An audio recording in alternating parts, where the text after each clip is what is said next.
আমি কিন্তু এই রকম করেই রান্না করি, যেহেতু আমার অনেকটা বেলা হয়ে গেছে বলে ডালের মধ্যে আলুটা দিয়ে দিয়েছি।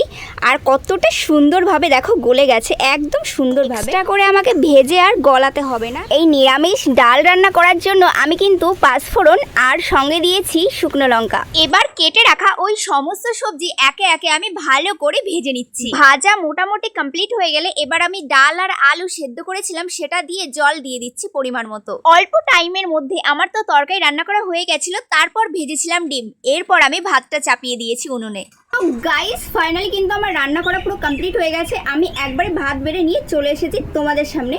তো ডাল দিয়ে সবজি রান্না করেছিলাম, তার সঙ্গে রয়েছে ডিম ভাজা। তো খেয়ে এবার তোমাদেরকে রিভিউটা দিচ্ছি কেমন হয়েছে। আমি জানি আমার রান্না খুব একটা ভালো হয় না, কেউ খেতে পারে না, আমার রান্না আমারই পছন্দ হয় না। তো দেখা যাক কিরকম হয়েছে, তোমাদেরকে জানাচ্ছি। ছোট বাচ্চাদের যেরকম খিচুড়ি রান্না করে দেওয়া হয় না, আমার তরকারিটা ঠিক সেরকম টেস্ট।